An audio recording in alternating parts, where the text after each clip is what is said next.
Este es un trabajo de aplicación técnica de lo que es la presentación del primer libro virtual de Contabilidad Básica 1, en los cuales vamos a ver el desarrollo de 5 capítulos, siendo el primero en abordar los aspectos teóricos en lo que concierne conocer las bases fundamentales de lo que es la historia de la contabilidad, las ramas afines a la contabilidad y algunos otros aspectos teóricos que van a brindar la posibilidad de aplicar a la parte teórica y práctica.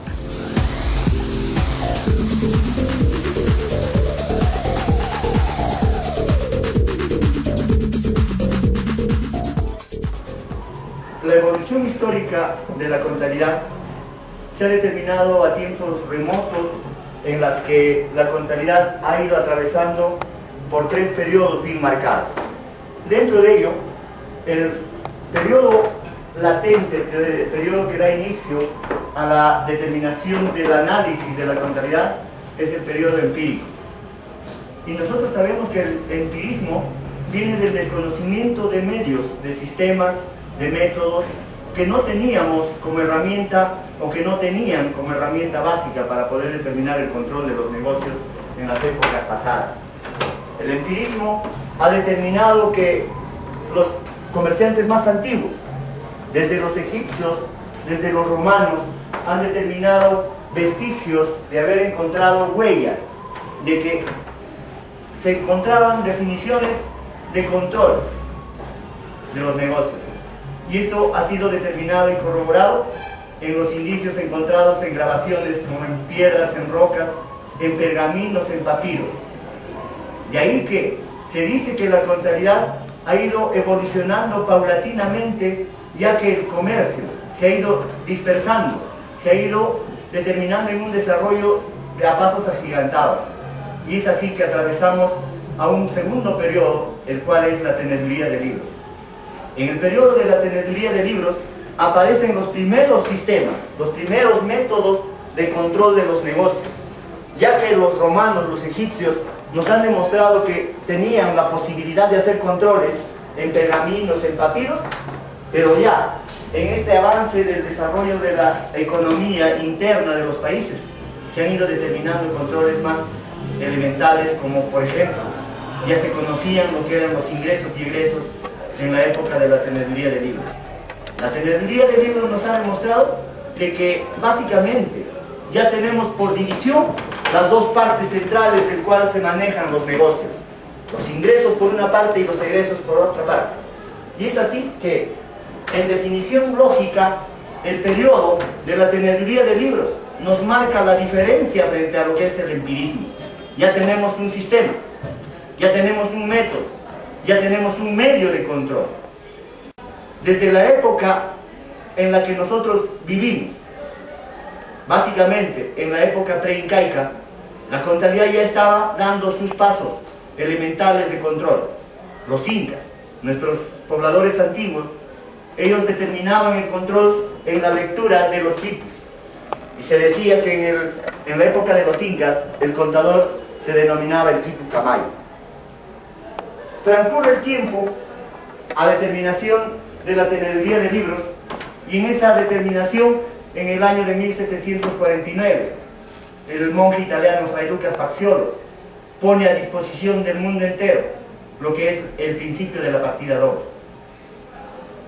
Con este principio, básicamente la contabilidad levanta su auge de control en los negocios, ya que nos permite determinarnos hacia un control casi sistemático de todo lo que acontecía en las empresas o en los negocios de los antiguos pobladores. El tercer periodo, el más importante en el cual ya nos encontramos viviendo, es el periodo científico. Y esto nace a determinación de la gran revolución industrial. En el año de 1796 nace la revolución industrial y en Inglaterra por primera vez a determinación del manejo de las empresas industriales. Y hay que conocer que Inglaterra ha determinado uno de los fundamentos de lo que es la textilería internacional. Y es así que, a definición de lo que es la gran revolución industrial, esto nos permite encontrar algunos sistemas y métodos sofisticados de control, ya que en la época en la que marcaba la gran revolución industrial, de una población inglesa en la que se encontraba permanentemente en desosiego, en descanso, se aperturan las grandes fábricas a definición de lo que es ya la producción y la productividad en gran escala. ¿Debido a qué? Debido a que Inglaterra por primera vez pone en marcha la primera máquina a vapor en el mundo. Y es eso que nos permite definir que el control de los negocios se deben determinar bajo fundamentos y principios, bases legales, en las que Inglaterra por primera vez determina una legislación contable. Ahí definimos que la gran revolución industrial ha sido el imán, ha sido el eje motor del control de la contabilidad, ya que nos permitía controlar en gran escala la posibilidad de definir lo que son los ingresos y egresos. Inglaterra ha contribuido al mundo entero, ha contribuido al desarrollo de la contabilidad en el proceso de desarrollo textil que tenía, y hasta hoy, hasta nuestros días, lo mantiene. Inglaterra es uno de los grandes productores de las mejores, ¿no?, telas textiles en el mundo. ¿Y en qué consiste la gran revolución industrial? La gran revolución industrial consiste en definición o en conceptos básicos que el transporte era uno de los elementos básicos para poder determinar el desarrollo de la industria inglesa. Pero estaban imposibilitados, ¿por qué? Porque para trasladar su producción hacia los países europeos, hacia los países americanos y sudamericanos y a nivel mundial, estos no podían deslizarse rápidamente. Y es ahí donde encuentran la posibilidad de construir la primera máquina a vapor que posibilita el traslado fluido, rápido, ¿no?, eficaz de la mercancía o de la producción inglesa. Esto nos permite que tenemos que ser parte elemental del análisis del por qué la contabilidad ha llegado a determinarse en ámbitos inferiores y superiores. En ámbitos inferiores, porque toda empresa, todo negocio, si no está controlado, esto fracasa. Y eso es lo que nos ha permitido determinar que la evolución histórica de la contabilidad no solamente marca desde nuestro nacimiento, esto ha nacido con el hombre, esto ha venido determinado desde la aparición del hombre en la tierra. ¿Por qué? Porque nos ha permitido determinar el control empírico en grabados en las que hemos encontrado vestigios. En los textos tradicionales de la contabilidad hemos encontrado, dicho por los autores nacionales e internacionales, que la contabilidad en una época empírica se determinaba gracias a la definición de lo que es el papiro, el pergamino. Eso es reflejo de que en la época existía un control, porque se encontraban grabados de la recolección de frutos, grabados de la cantidad de animales cazados que determinaban, porque eso era la herramienta y el fundamento de convivencia entre los antiguos pobladores. Reseña breve de la contabilidad en su aparición en la Tierra nos permite determinarnos ya a los conceptos genéricos de lo que es la posibilidad de analizar la contabilidad. La contabilidad, dada la importancia dentro del control de los negocios, es conceptuada como uno de los principios fundamentales de la ciencia y el arte que permite controlar, que nos posibilita dar un mejor camino a la gestión empresarial o al negocio. Es un concepto básico de lo que puedan opinar los demás autores. Suficiente es decir, en un concepto genérico de la contabilidad, que la contabilidad es la ciencia y el arte, que permite controlar los negocios en forma ordenada, cronológica, para poder determinar los resultados. Este ordenamiento científico y tecnológico está demostrado. Se dice que la contabilidad es ciencia porque nos ha permitido encontrar herramientas legales básicas para el manejo de los negocios en el país. Y se dice que es técnica. ¿Por qué? Porque aún todavía nos permitimos determinar que el tecnicismo no ha sido desplazado por la ciencia. Con esto estamos afirmando que la mano del hombre aún todavía no puede ser desplazada por la ciencia. La preocupación más grande que guardan los estudiantes de contabilidad es que si encontramos sistemas, que si encontramos software establecidos, predeterminados, ya nosotros no tenemos que hacer nada. Mentira. Esa es una falsa alarma que nos han determinado los que comercializan los software. Pero en estas circunstancias, nosotros podemos admitir, podemos reafirmar que la mano del hombre aún todavía no ha podido ser dejada en determinación de uso en la contabilidad. La contabilidad aún todavía en el país es naciente en un sistema computarizado. ¿Por qué? Porque las empresas aún todavía están experimentando con los sistemas de contabilidad. Y eso permite que el estudiante de contabilidad contraste, compare lo que es el sistema manual con el sistema computarizado. Concepto genérico de la contabilidad, lo enmarcamos bajo el principio y fundamento de que es un ordenamiento, es un ente controlador de las acciones comerciales, administrativas que las empresas realizan. ¿Cuáles son los objetivos de la contabilidad? Entre el principal objetivo de la contabilidad es la de registrar en forma clara, precisa, concisa los acontecimientos económicos que las empresas determinan. Ese es el fundamento del objetivo esencial. Objetivos secundarios. Existen objetivos secundarios como, por ejemplo, establecer un control absoluto sobre cada uno de los recursos y obligaciones que tienen las empresas, que definen las empresas en su accionar. ¿Y cuál será la importancia? La importancia relativa de la contabilidad es que nos muestra en la circunstancia que determine el empresario, el dueño del negocio o cualquier persona interesada en conocer los resultados del manejo comercial de las empresas, nos permite dar a conocer en el instante, en el momento. ¿Por qué? Porque existen sistemas, porque existen métodos, existen medios y existen estrategias de enfocar y de entregar información rápida a los interesados.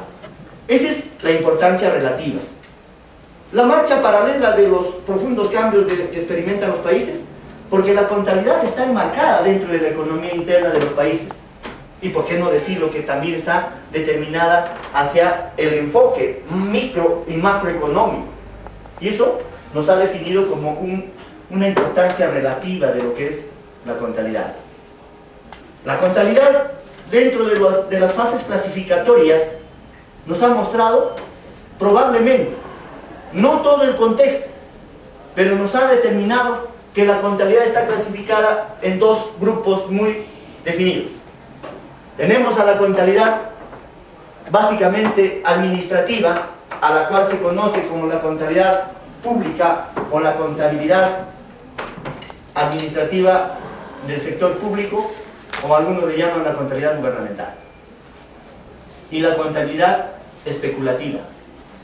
Si esto nosotros lo enmarcamos, queremos definir lo que es la contabilidad privada y lo que es la contabilidad gubernamental. La contabilidad gubernamental está definida hacia los controles de los recursos que el Estado deriva a sus diferentes entidades. En ellos podemos enmarcar, por ejemplo, la contabilidad administrativa del sector público. Tenemos la contabilidad aplicada a los ministerios, a las beneficencias, a las empresas del Estado que determinan control sobre recursos que son derivados hacia lo que son los presupuestos.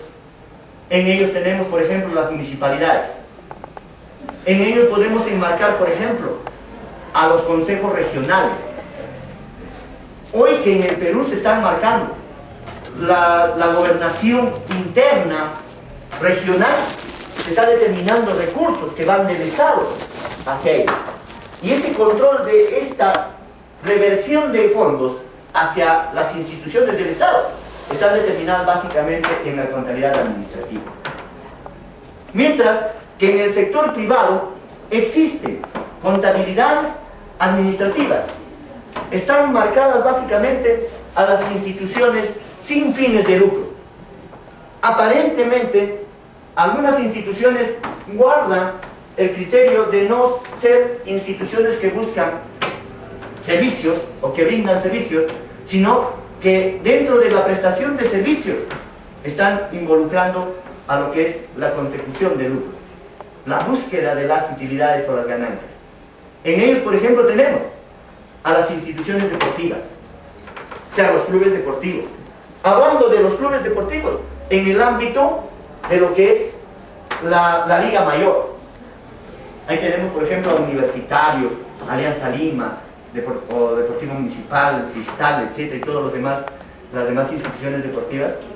Estos básicamente están enmarcados dentro de una contabilidad administrativa del sector privado. ¿Por qué privado? Porque los fondos que recaudan estas instituciones no derivan del Estado, no derivan del Estado, derivan de la ejecución de acciones que tiene cada institución.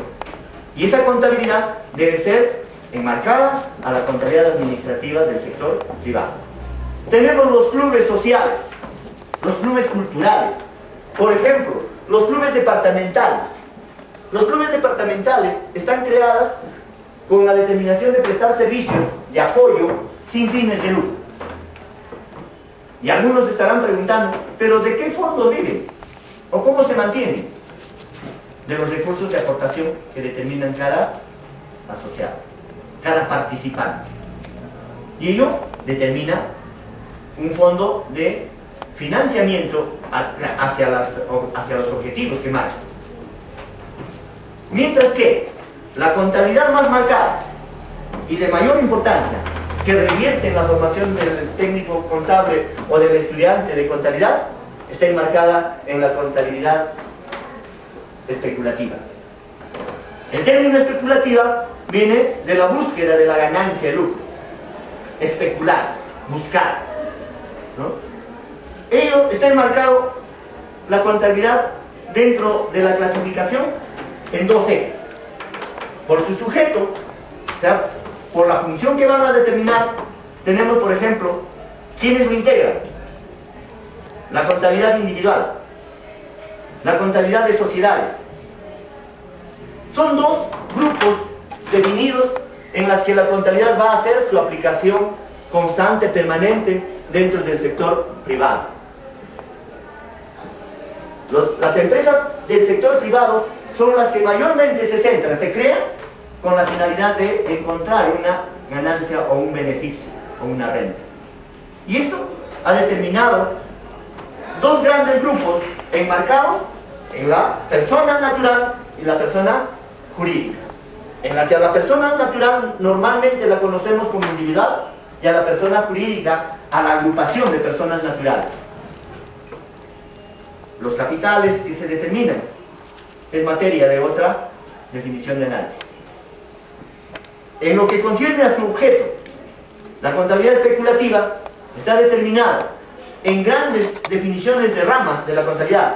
Tenemos la contabilidad comercial, la contabilidad industrial, la contabilidad minera, la contabilidad petrolera, ganadera, agrícola, la contabilidad de servicios, la contabilidad de transporte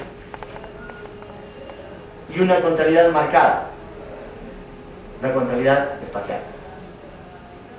Y hoy está en boga lo que se llama la contabilidad del medio ambiente. Muchos se están preguntando, ¿pero qué controlamos contablemente en el medio ambiente? De repente algunos de ustedes han encontrado, ¿no?, la definición de lo que es la contabilidad del medio ambiente. No hace mucho hubo un curso en la Universidad Agraria de la Selva de Tingo María, en la que se dio un curso de contabilidad del medio ambiente. La contabilidad del medio ambiente no está referido más que a la determinación de lo que es el control de los recursos que las empresas privadas destinan a la conservación del medio ambiente. Por ejemplo, deforestación. Por ejemplo, conservación de la capa de ozono. Esos recursos son controlados y a ellos se han determinado la contabilidad del medio ambiente. Esas son las grandes clasificaciones que tenemos en la contabilidad dentro de lo que es la contabilidad especulativa y administrativa. Las ramas de la contabilidad. Aquí sí se tiene que determinar cuáles son las ramas o cuáles son los cursos que normalmente los conocemos como cursos, ¿no?, que apoyan directamente a la contabilidad.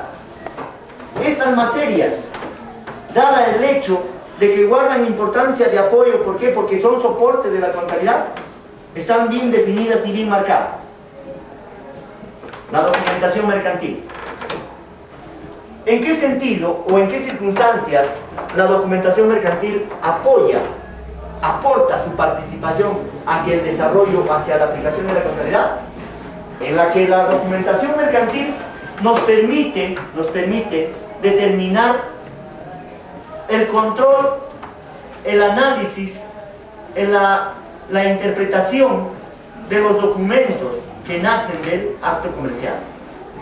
Por eso, en una definición simple, la documentación mercantil dice es una disciplina que se ocupa del estudio y análisis de los documentos que nacen de la actividad comercial. Y si nosotros hablamos de disciplina, está guardando una rigurosidad, está encaminada a no salir del carril. ¿Por qué? Porque están enmarcadas por leyes, por normas. Por ejemplo, el reglamento de comprobantes de pago. ¿Podemos cambiarla? No la podemos cambiar. ¿Por qué? Porque es un reglamento, es una reglamentación que viene y deriva de una ley. Toda reglamentación deriva de una ley. Entonces, no podemos cambiarla. Por eso se denomina disciplina. Porque está encaminada, está enmarcada a un objetivo central. Y ese objetivo no puede variar. El control de los documentos, el análisis de los mismos, permite determinar la posibilidad de un registro contable adecuado. La disciplina intermedia entre lo que concierne a lo que es la contabilidad y la documentación mercantil, o sea, la que se pone al medio, la que está enmarcada en la parte central, se denomina archivos. La disciplina de archivos se encarga, dice, de ordenar y clasificar a los documentos para luego ser relativamente registrados por la contabilidad. Esto tiene algo de sustento lógico. ¿Por qué? Porque no podemos registrar contablemente los documentos como nos caiga la mano. No. Se tiene que tener un ordenamiento. Por eso, la disciplina de la documentación mercantil se ocupa, dice, de la clasificación y del estudio de los documentos. El documento estudiado, analizado, pasará a determinarse mediante la disciplina de archivos a un ordenamiento y a una clasificación, para no llevar a los libros contables, como el árbol criollo se dice, ¿no?, para no meter al mismo saco papa o yuco, ¿no?, camote. Tenemos que clasificarlo, facturas con facturas, boletas con boletas, guías con guías, ¿no?, elemento esencial para poder determinar lo que es una evaluación o registro contable adecuado. La disciplina de las matemáticas financieras. Muchas veces nosotros en nuestro criterio personal decíamos, pero ¿por qué las matemáticas? Si volvemos a una retrospección momentánea, decíamos que Fray Lucas de Paciolo nos alcanzó por primera vez un tratado de matemáticas llamado partida doble. Entonces deriva de las matemáticas la contabilidad. Y las matemáticas financieras está determinada en el apoyo y en el soporte, con la finalidad de hacer cálculos matemáticos dentro de lo que es la posibilidad de los registros contables. Fórmulas que nos permite derivar hacia un resultado, como por ejemplo, las depreciaciones. Cuando nosotros determinamos depreciaciones, tenemos que despejar la fórmula de la depreciación de los activos fijos. Cuando tengamos que hacer cálculos en relación a lo que es las cantidades porcentuales, tenemos que hacer aplicación de algunas fórmulas o derivar algunas fórmulas hacia resultados finales. En esa medida, la matemática financiera aporta hacia la contabilidad. Otra de las ramas que aporta a la contabilidad es la estadística. La estadística, en muchas circunstancias que vienen a ser parte de las matemáticas elementales, nos ha permitido a definir lo que es la interpretación de los resultados. ¿Mediante qué? Mediante la diagramación, mediante la determinación de lo que son los histogramas, las barras de frecuencias, que eso nos aporta la estadística. Inclusive en la parte más elemental, en la posibilidad de determinar reparto de utilidades, nos ha permitido definitivamente enfocar lo que es en este método de interpretación de resultados mediante lo que se llama la representación gráfica de la torta. En esa medida se da la posibilidad de que la estadística nos permite hacer un trabajo analítico de interpretación para poder determinar la toma de decisiones. Frente a resultados estadísticos se toman decisiones. No podemos tomar decisiones mientras no podamos apreciar, no podamos ver lo que son los resultados. Teniendo resultados, podemos tomar decisiones. Otra de las ramas, la economía. La economía nos ha permitido conocer elementos básicos de lo que es la macroeconomía. Toda empresa nace en un análisis microeconómico. Y nosotros tenemos por perspectiva de que toda empresa que nace debe tener la misma evolución del hombre. Nace, crece, se desarrolla y muere. Ese es el sentido que nos determina la economía. Toda empresa nace chiquita, pequeña, microeconómica. Pero en el análisis macroeconómico, nosotros nos vamos a dar cuenta que tenemos posibilidades de crecer, que la empresa tiene criterios de engrandecimiento. Y eso es un análisis macroeconómico. En el análisis macroeconómico veremos los elementos necesarios para poder crecer, los fundamentos básicos de lo que es la empresa en crecimiento. Porque no sería lógico que las empresas crezcan y mueran. Eso es lo que estamos haciendo ahora en el Perú. En el Perú lo básico que estamos haciendo es nacer y morir. ¿Por qué? Porque no tenemos herramientas microeconómicas. No tenemos conocimientos básicos del análisis microeconómico. Por eso es que muchas empresas en el Perú, en el ámbito peruano, están determinadas dentro de lo que es la microeconomía. Por eso seguimos hablando de la pequeña, de la microempresa, porque no podemos hablar de la macroempresa. Aquí también tiene un rol fundamental lo que es el Estado. El Estado debe permitirse entregar herramientas legales para que tengan las empresas un crecimiento básico, para que las empresas tengan despegue hacia lo que es el desarrollo de la producción y la productividad. Pero ¿cómo vamos a lograr el desarrollo de la producción y la productividad cuando nuestras leyes se enmarcan hacia eso? ¿Y qué leyes necesitamos? Necesitamos leyes que promocionen, leyes que promuevan la empresa en el Perú.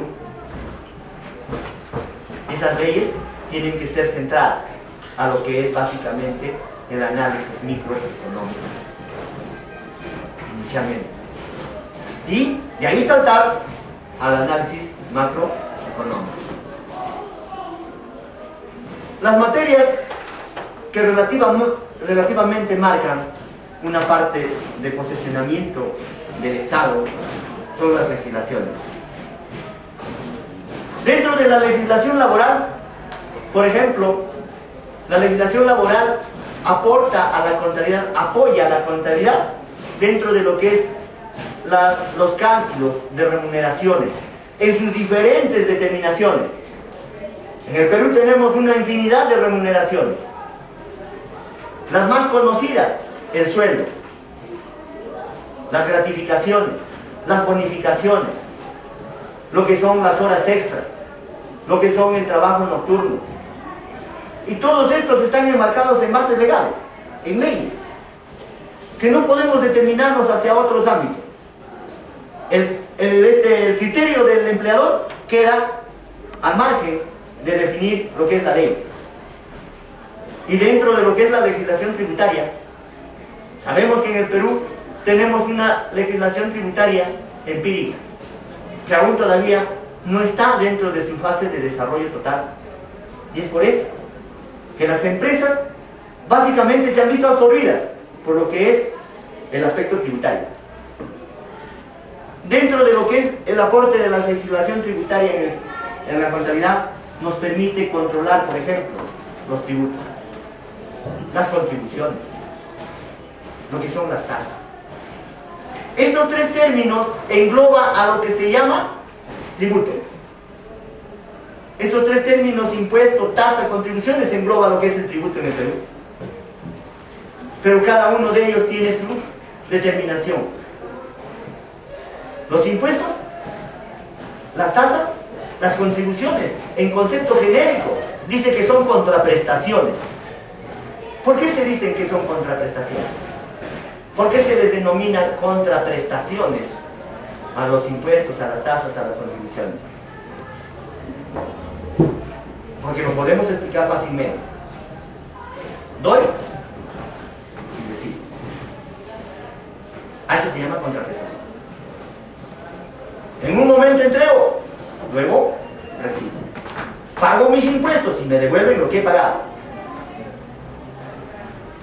Llegando a una explicación mayor, lo determinamos, por ejemplo, ¿no?, en la determinación de los cálculos de tributos. Los comerciantes pagan sus impuestos. ¿Y cómo le devuelven?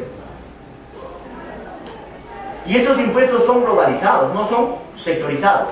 Esto significa que, aún así, no aportes tus tributos, te devuelven. Indirectamente te devuelven con educación gratuita, con atención hospitalaria, con obras nacionales, mientras que la contraprestación de lo que es una tasa se engloba dentro de un ámbito. Los municipios son los que captan tributos gravados por tasas. Ellos lo retornan a sus pobladores, que aportan mediante obras de desarrollo comunal, de desarrollo municipal. Asfaltan su calle, le limpian su calle, les brindan parques y jardines. De esa forma les determinan la contraprestación. La contraprestación que se determina dentro de lo que es las contribuciones es salud, SENACI, CENCICO. Las contraprestaciones dentro de estos tres sectores se determinan a un simple sector de quienes aportan. Cualquier persona que quiera hacer uso del hospital regional o llamado de salud, no puede, mientras no esté cotizando o mientras no sea considerado como asegurado. No puede. Por eso que la contraprestación es a quien aporta. Simplemente a ellos. Eso es lo que nos permite analizar la legislación tributaria que aporta a la contabilidad hacia los fundamentos de cálculo de las remuneraciones. Sabemos que las remuneraciones en el país son complejas. Tenemos de todos los tipos de remuneraciones. Y la ley nos está enmarcando dentro de lo que es el análisis de la remuneración.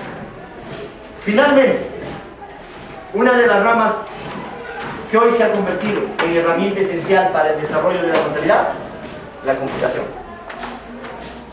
La computación dentro del desarrollo de la contabilidad tiene un papel importantísimo. ¿Por qué? Porque nos permiten acelerar en el tiempo los resultados de las operaciones comerciales mediante la sistematización de los datos, mediante el complejo de alimentar datos a la computadora, y esta se encarga mediante un sistema en reformular, en acelerar los resultados. Por ejemplo, hoy los contadores debemos olvidarnos del tiempo establecido para poder determinar las hojas de resultados, o lo que se llama comúnmente las hojas de trabajo. ¿Por qué? Porque hoy en día tenemos la herramienta básica, por ejemplo, de Excel. Tenemos Access, que nos permiten desarrollar todos los elementos necesarios en la sistematización de los datos con la finalidad de ahorrar el tiempo definido. Esas son las ramas que básicamente apoyan la